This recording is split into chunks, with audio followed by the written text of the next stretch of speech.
हनुमान जी, हनुमान जी, हनुमान जी।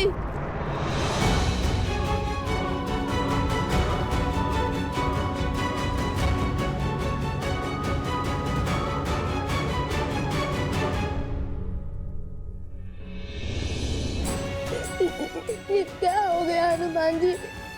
ये क्या हो गया? हम घोर पाप कर बैठे हनुमान जी, घोर पाप। हमने आपके साथ भी तो कितना अनुचित व्यवहार किया। आज जब सत्य का भान हुआ तो हर गलती का आभास हुआ हमें क्षमा कर दीजिए हनुमान जी।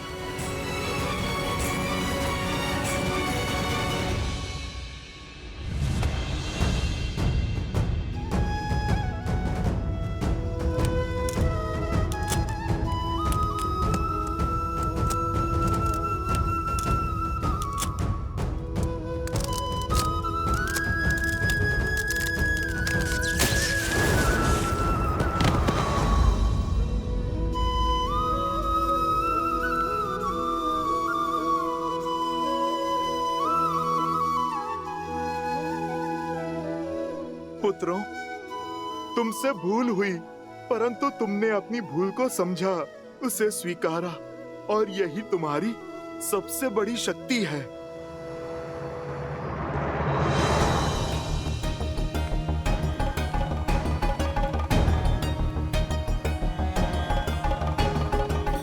वन देवी,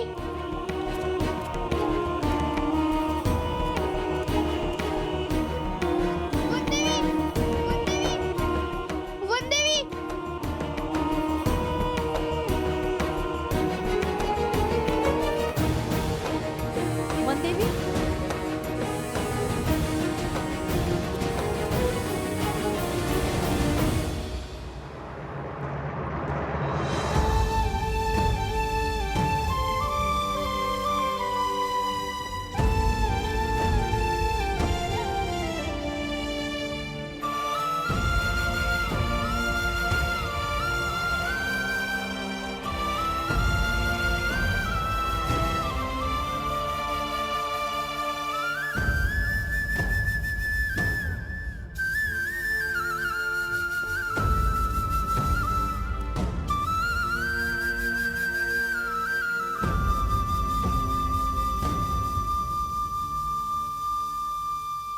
इस समय, इस क्षण क्या उचित, क्या अनुचित, कुछ समझ नहीं आ रहा है। किंतु केवल इतना जानती हूं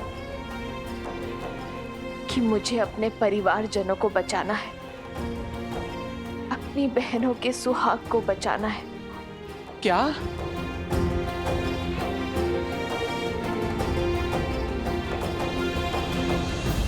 अब मैं जिस तप का आरंभ करने वाली हूं, जिस तपस्या के लिए मैं अपनी आंखें बंद करने वाली हूं, वो अब केवल तब खुलेंगी जब मेरे कानों में मेरे परिवारजनों के ठीक होने का समाचार मिलेगा। और यदि मुझे उनकी कोई बुरी सूचना मिली तो मैं सदा सदा के लिए इस देह को भगवान वाल्मीकि के इस पवित्र आश्रम में त्याग दूंगी।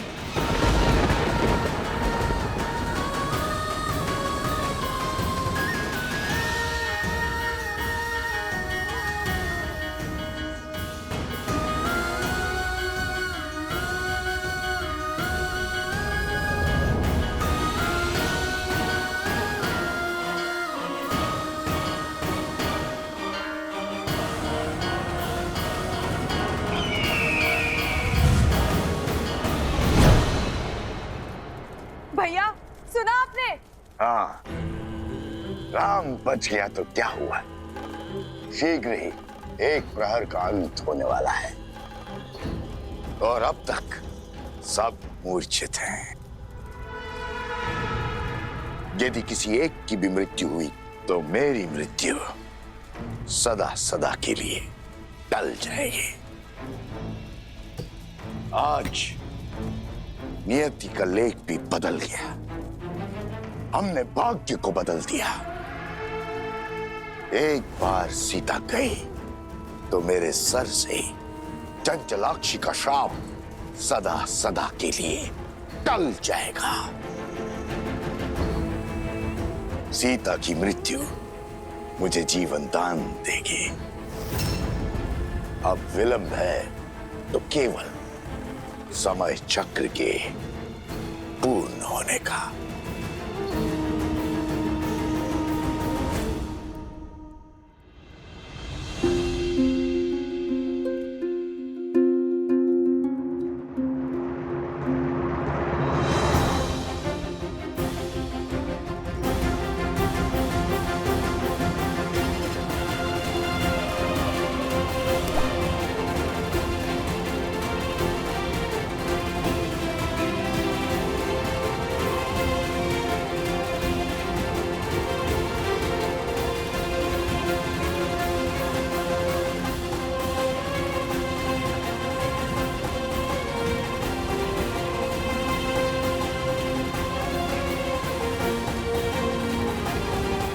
सूर्यास्त के साथ ही एक पहर का अंत हो जाएगा।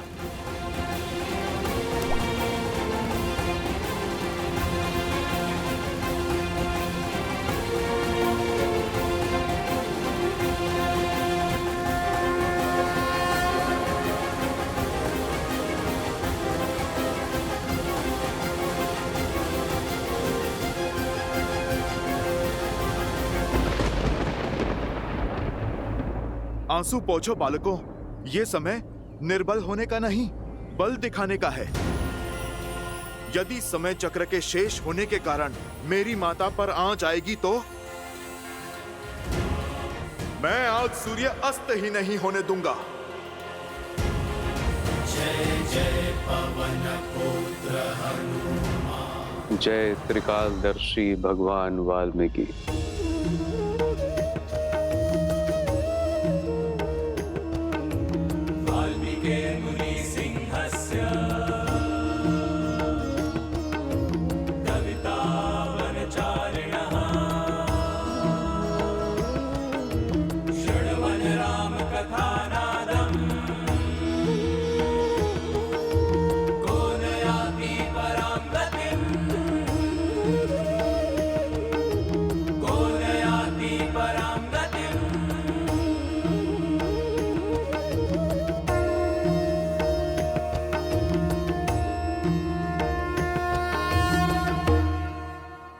सूर्य कैसे रोकेंगे हनुमान जी, बालपन की भांति?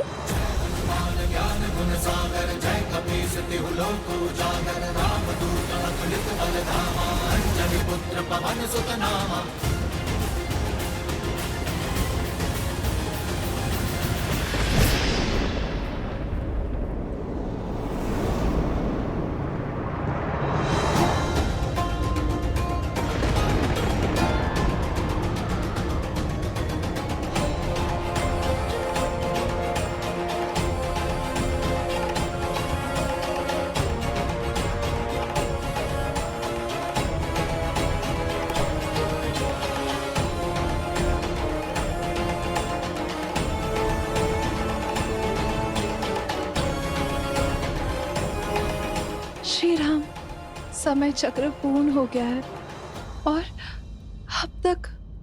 निराश मत हो उर्मिला। व्यक्ति का अंत उसके प्राण जाने से नहीं, जीवन की आशा जाने से होता है। यदि मैं श्वास ले रहा हूं तो लक्ष्मण के भी प्राण नहीं छूट सकते। विश्वास रखो उर्मिला।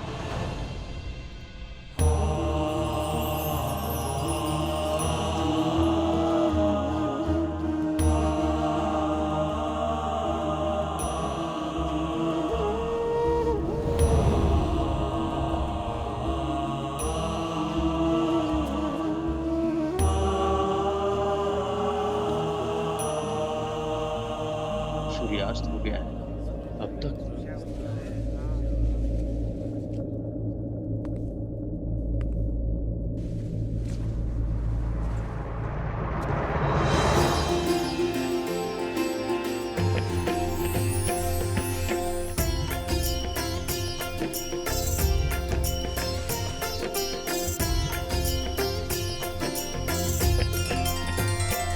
भगवान वाल्मीकि की, भगवान वाल्मीकि की, भगवान वाल्मीकि की।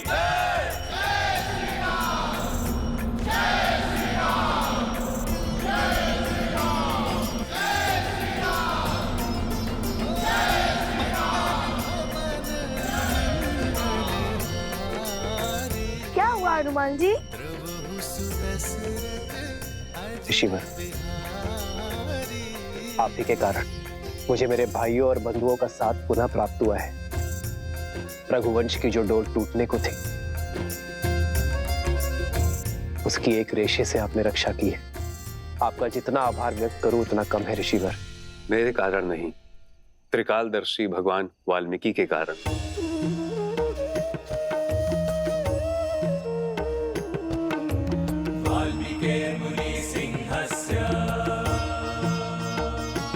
त्रिकालदर्शी भगवान वाल्मीकि,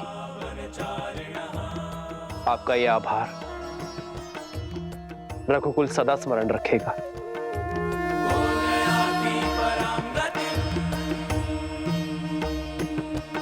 ऋषिवर, मुझे शीघ्र अतिशीघ्र लवकुश से मिलने की इच्छा है।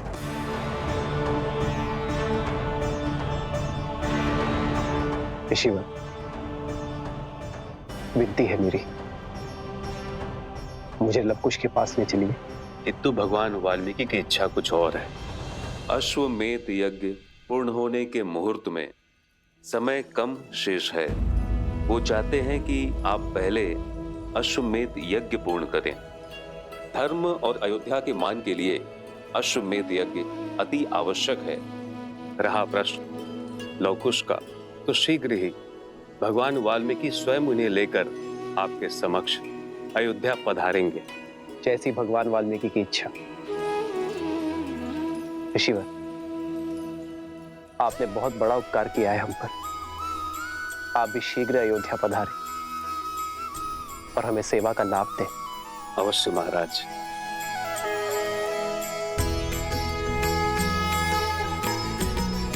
जो दंड के भागी हैं, आप उनका आतिथ्य करने को उत्सुक है भैया। आपको स्मरण है, उन दोनों ने न केवल अश्वमेध यज्ञ के अश्व को रोकने का दुस्साहस किया है, अपितु स्पष्ट रूप से अयोध्या पर प्रहार भी किया है। उन दोनों का स्थान अयोध्या के कारागृह में, ना कि अतिथि गृह में। लक्ष्मण,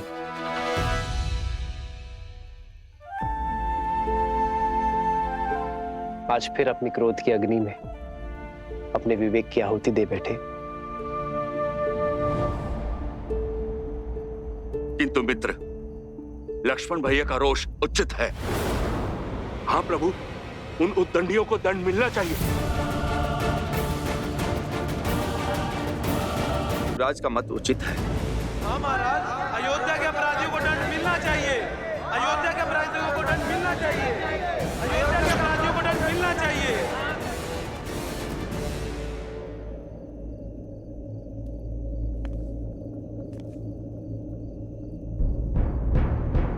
आप सभी शांत हो जाइए। मैं जानता हूं जो हुआ उससे आप सभी आहत हैं। और रही बात दंड की, तो दंड के भागी वो होते हैं जो अपने स्वार्थ के लिए युद्ध लड़ते हैं। मैंने उन दो बालकों जैसा योद्धा कभी नहीं देखा जिनके युद्ध का आधार ही राम सिया का मिलन है। जब युद्ध भूमि में मेरा उन बालकों से सामना हुआ, तब माता सीता पर लांछन लगाकर उन्हें आपसे और आपके परिवार से भिन्न कर दिया। आपसे सुख, संपदा और वैभव सब छीन लिया। जिस स्त्री ने बिना एक प्रश्न किए 14 वर्ष आपके साथ वनवास स्वीकारा, उस पवित्र देवी सीता पर इतना घोर लांछन लगाने वाली प्रजा को आपने दंड तक नहीं दिया। माता सीता के हाथों आहुति दिलवाकर कीजिए रामायण संपूर्ण। ऐसे विचार के धनी भगवान वाल्मीकि के शिष्य कभी अनुचित नहीं हो सकते। यदि हम स्वर्ण को परख ना पाए तो दोष हमारा है, स्वर्ण का नहीं।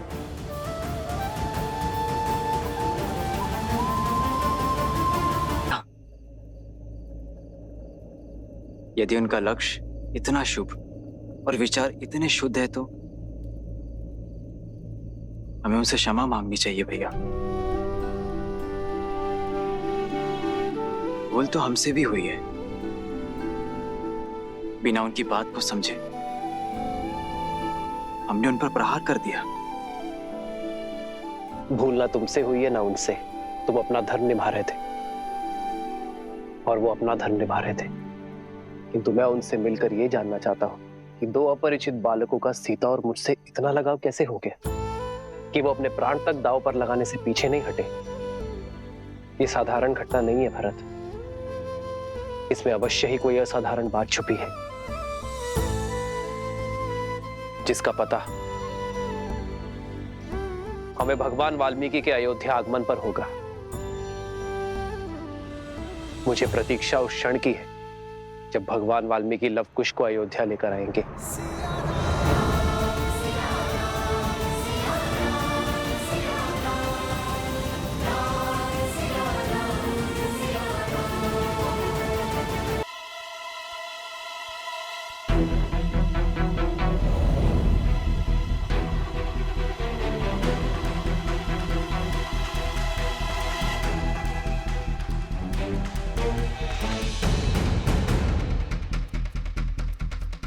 अरे ये क्या, हनुमान जी का चित्त भोजन में नहीं है। व्यंजनों की सुगंध भी उनको अपने तक नहीं खींच पाई। लगता है अवश्य किसी सोच में व्यस्त हैं। तब तो उन्हें टोकना बहुत आवश्यक है। भूख में मस्तिष्क कहाँ चलता है।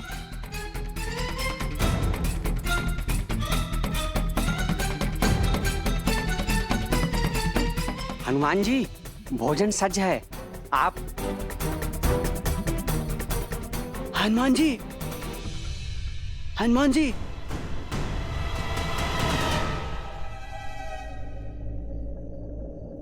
मौन, कृपया। देख नहीं रहे मैं कैसी चिंता में खोया हुआ हूं? आप भोजन वहां रख दीजिए। भोजन में भी ध्यान नहीं। लगता है समस्या गंभीर है। कहीं युद्ध शेष तो नहीं है।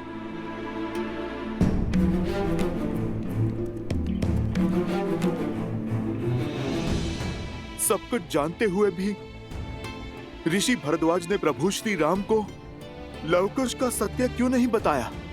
उन्होंने क्यों नहीं कहा कि माता सीता यही हैं? भगवान वाल्मीकि के आशीर्वाद से प्रभु श्री राम का माता सीता से मिलन क्यों नहीं करवाया? प्रभु को कितनी प्रसन्नता, कितना सुख मिलता ये जानकर कि अभी अभी वो जिनकी प्रशंसा के पुल बांध रहे थे वो उन्हीं के पुत्र हैं।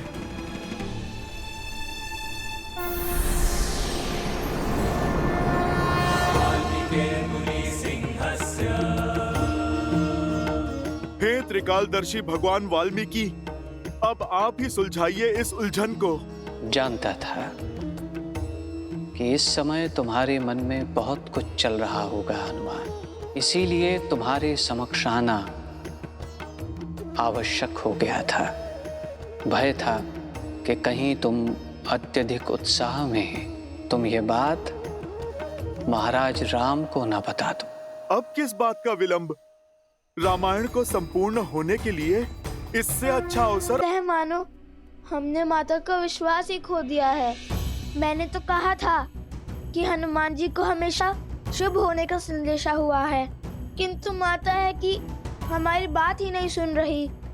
और न जाने ये ऋषि भारद्वाज कहाँ रह गए। क्या करे भैया, शिविर की ओर चले? नहीं कुश, हम भगवान वाल्मीकि की आज्ञा से आश्रम में आए थे, तो उनकी बिना अनुमति के हम बाहर भी नहीं जा सकते। किंतु हमने शीघ्र ही कुछ नहीं किया तो? तुम्हें जो करना था कर चुके। ऋषिवर, भगवान वाल्मीकि को जो करना था उन्होंने कर दिया। अर्थात?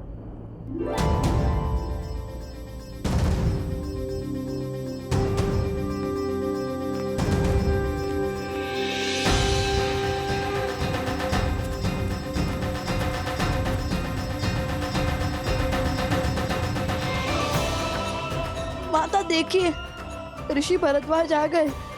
माता, उन्होंने कहा सब ठीक है। और माता, गुरुवर ने कहा है अश्वमेध यज्ञ का अश्व श्री राम को सौंप दे। माता, हमने अपनी हट छोड़ दी माता। माता, माता आंखें खोलिए ना माता। हमसे बात कीजिए, जो भूल हमसे अज्ञात वर्ष हुई है उसे क्षमा कर दीजिए माता। माता हमसे बात कीजिए, हम तो तब तोड़िए ना माता। माता,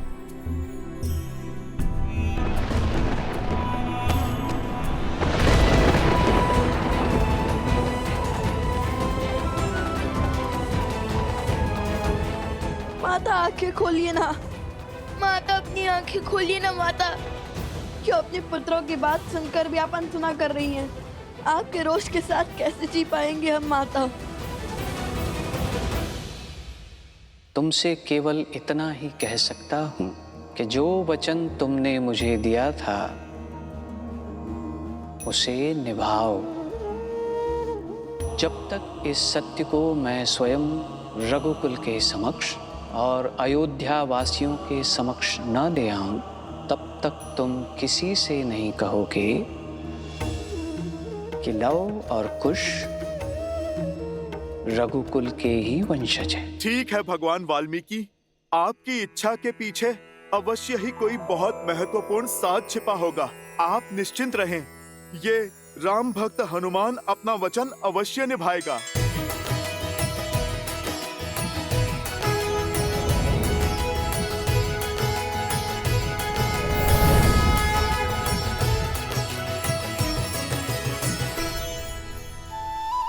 चिंता मिटी तो अब भूख सताने लगी।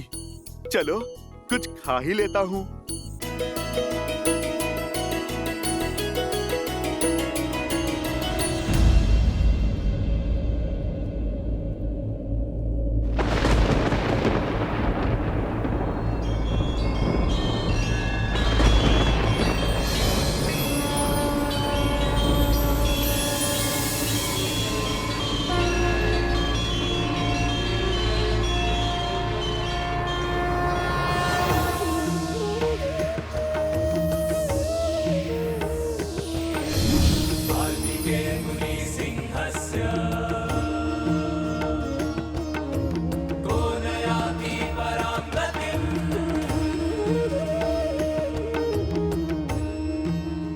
आंखें खोलो सीता।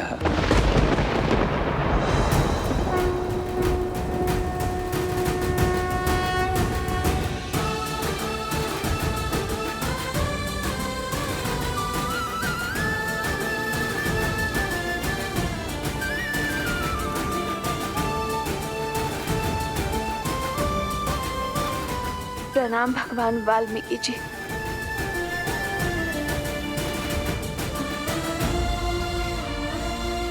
प्रभु, मुझे इस असत्य के अंधकार से सत्य के प्रकाश में लाइए। मेरे पुत्रों ने मुझसे पग पग पर असत्य कहा है और आज भी कह रहे हैं कि सब कुछ ठीक हो गया, किंतु अब मुझे उनकी बातों पर विश्वास नहीं होता। अब आप ही मुझे सत्य बताइए प्रभु। तुम्हारे पुत्र सत्य कहते हैं सीता। सभी स्वस्थ हैं। महाराज राम अपना अश्वमेध यज्ञ पूर्ण करने के लिए कल अश्व लेकर चले जाएंगे।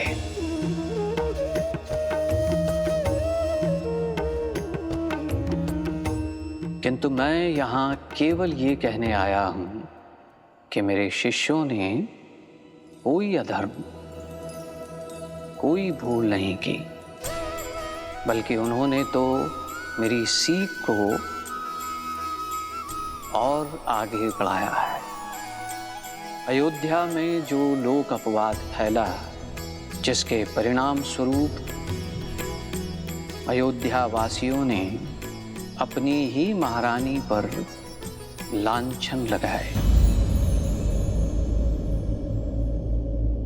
और जिनके सत्य होने का कोई प्रमाण नहीं मिला, मैं मर्यादा पुरुषोत्तम राम नहीं हूं। मैं ऐसी स्त्री को नहीं अपनाऊंगा जो किसी अन्य पुरुष के साथ रहकर आई हो।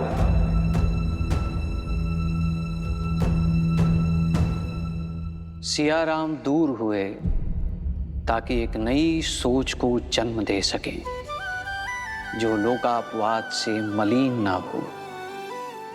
एक ऐसा समाज बनाएं जहां नारी को बार बार अपनी परीक्षा ना देनी पड़े। और वो सोच अधूरी रही। लवकुश ने यही सोच पूर्ण करने के लिए जो कुछ भी किया वो धर्म सम्मत भी है और नीति सम्मत भी। तुम्हें तो गर्व होना चाहिए कि ये न जानते हुए भी कि सीता ही उनकी माता है। लवकुश, एक नारी के सम्मान के लिए संसार के सर्वश्रेष्ठ धनुर्धर और महान योद्धाओं के विरुद्ध भी खड़े होने में भयभीत नहीं हुए।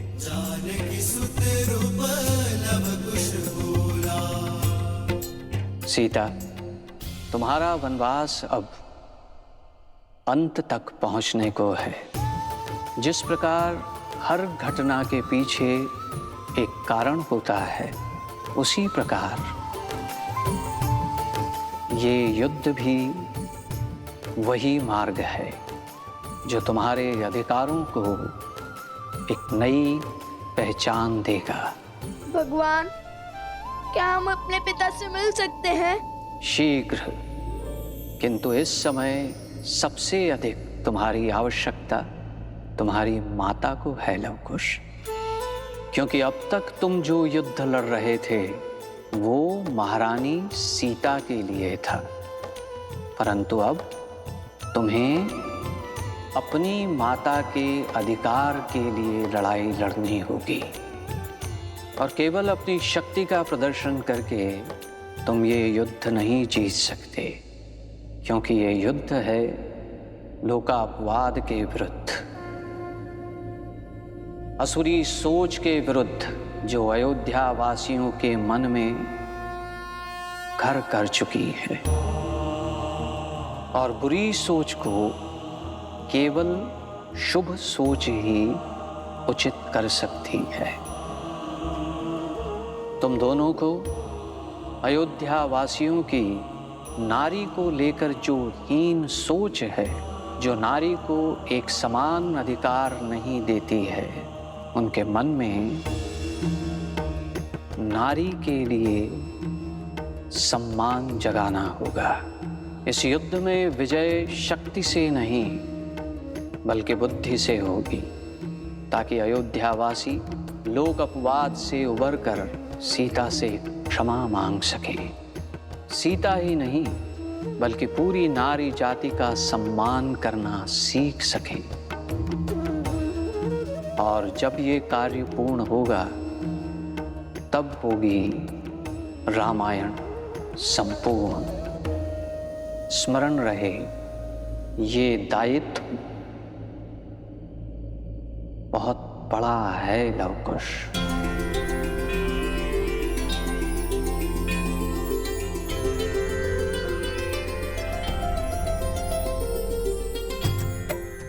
अपनी माता के चरणों की सौगंध है गुरुवर। अब रामायण को संपूर्ण करने के लिए हम अयोध्या वासियों की सोच बदलेंगे। अपनी माता पर लगे हर लांछन को धोएंगे। हम रामायण संपूर्ण करेंगे।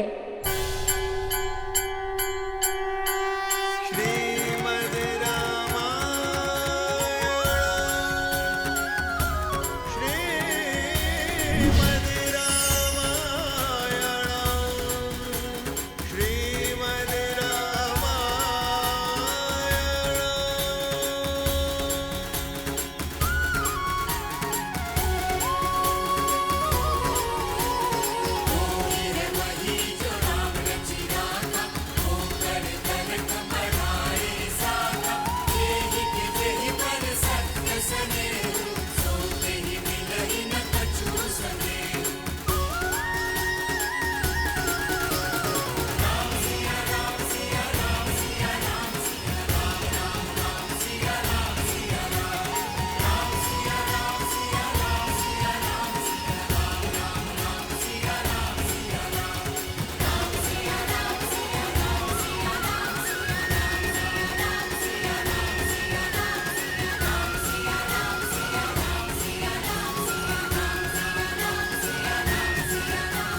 क्रोध में न जाने मैंने क्या क्या कह दिया।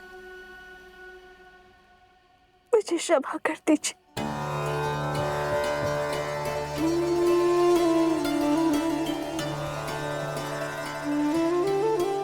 ऋषिवर, आपके मौन का कारण समझ गई हूं मैं। मुझे क्षमा कर दीजिए। देवी, अंत भला तो सब भला। देवी सीता और लवकुश का सत्य आश्रम तक ही सीमित रहे। ये बात आश्रम से बाहर ना जाने पाए।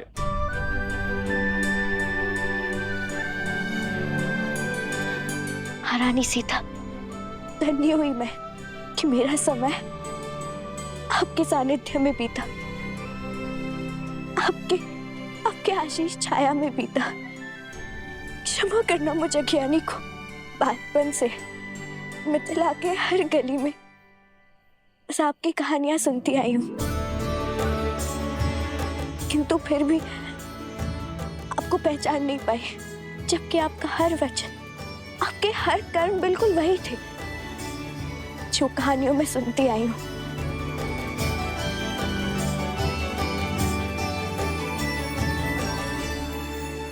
अरे, जब हम नहीं पहचान पाए तब आप कैसे पहचानती? हमारी माता जो ठान लेती है वो करके ही दिखाती है, बिल्कुल हमारी भांति, है ना माता?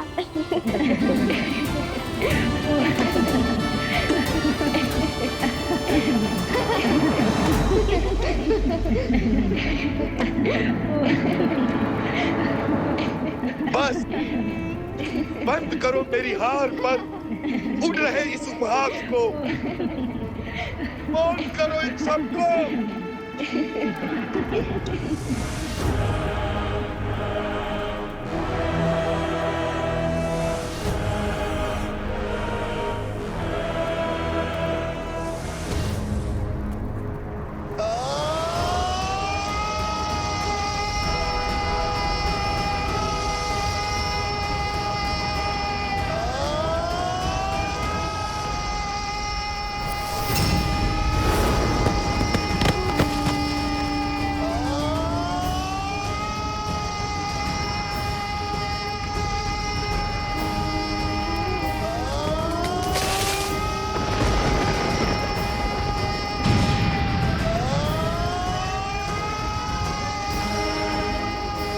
रोकिए इन्हें, इनका क्रोध हर सीमा पार कर रहा है।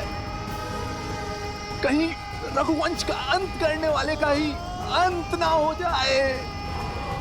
रुक जाइए भैया, शांत हो जाइए, शांत हो जाइए भैया, शांत हो जाइए भैया, शांत हो जाइए।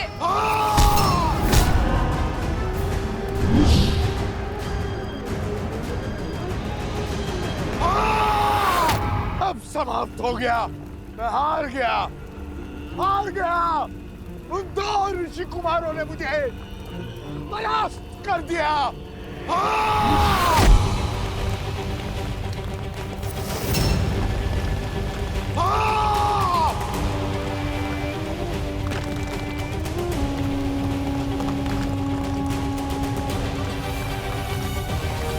चलिए, चलिए यहाँ से। नहीं, मैं अपने भाई को छोड़ के कहीं नहीं जाऊंगी।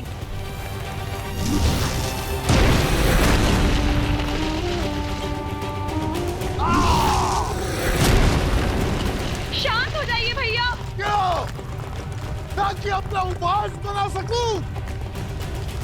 हंसो, तुम भी हंसो मेरी आर पार। और आप अश्वमेध यज्ञ को पूर्ण करने के लिए कल अश्व ले जाएगा, महान बन जाएगा, बिना जीते विजेता बनेगा। और मैं यार को अपनी हार का उत्सव देखने अपने वंशजों को क्या मुख दिखलाऊंगा मैं। क्रोध और अहंकार में दशानन रावण ने अपना अंत कर दिया था भैया, और अब यदि हमने ये युद्ध बुद्धि से नहीं लड़ा तो हम भी हार जाएंगे भैया। रुक जाइए, अपने आप को विचलित करना बंद कर दीजिए भैया। भैया। अब लड़ने को बचा क्या है शूर्पणखा? बोला, भारतवर्ष पर राज करने वाला है, सीता की प्रतिज्ञा का अंत होने वाला है। लवकुश अयोध्या की प्रजा की सोच बदलने चले। मैं कुछ नहीं कर पाया, हार गया मैं। हार तब होती है जब व्यक्ति प्रयास करना बंद कर देता है भैया। मार्ग अभी बाकी है, अश्वमेध यज्ञ अभी पूर्ण नहीं हुआ है भैया। और लवकुश अभी तक अयोध्या नहीं पहुंचे हैं भैया। सोचिए भैया, यदि लवकुश अयोध्या पहुंचे ही ना तो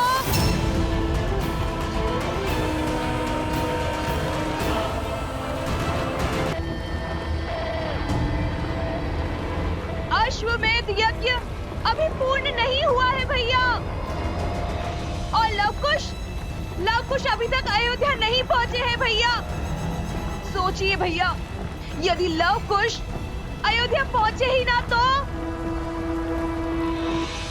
इस बार हम ऐसा वार करेंगे जिसकी काट उनके पास नहीं होगी भैया। अभी समय है और अवसर भी है भैया।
जय सिया राम, जय जय सिया राम, जय सिया राम, जय जय सिया राम।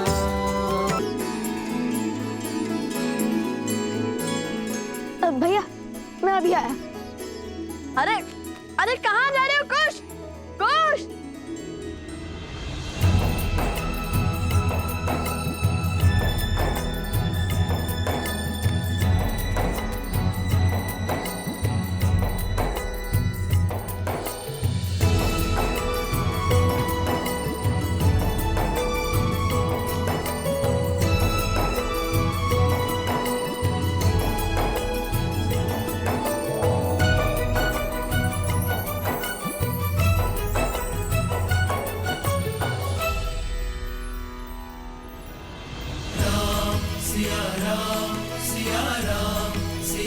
लवकुश,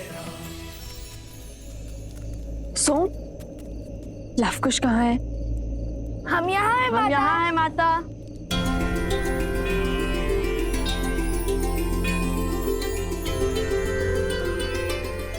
तुम्हें तो गर्व होना चाहिए कि ये न जानते हुए भी कि सीता ही उनकी माता है।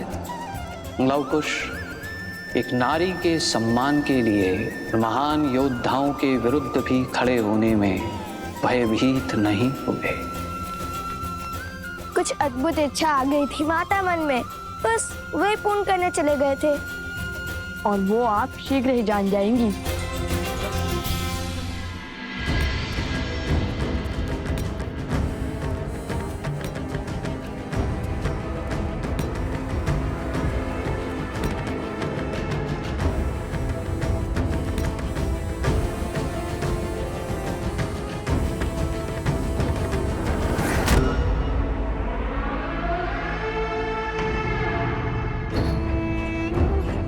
शीघ्र ही लवकुश अयोध्या की ओर प्रस्थान करने वाले हैं, किंतु प्रश्न ये है, क्या मैं उन्हें अयोध्या पहुंचने दूंगा?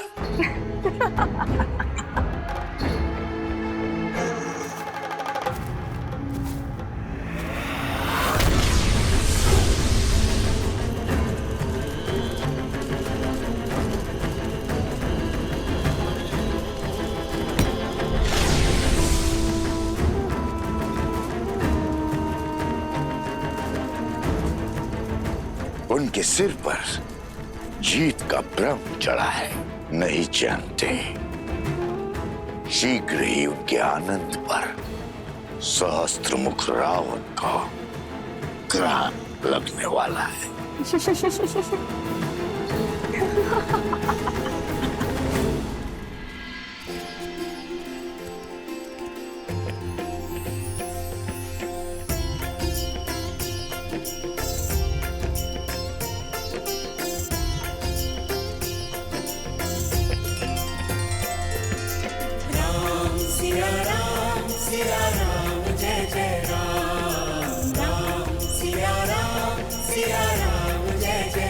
मेरा हनुमान कहाँ है? जहाँ प्रभु स्मरण करे वहाँ हनुमान उपस्थित है प्रभु।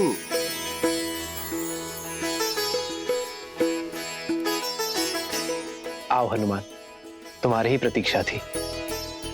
बैठो। प्रभु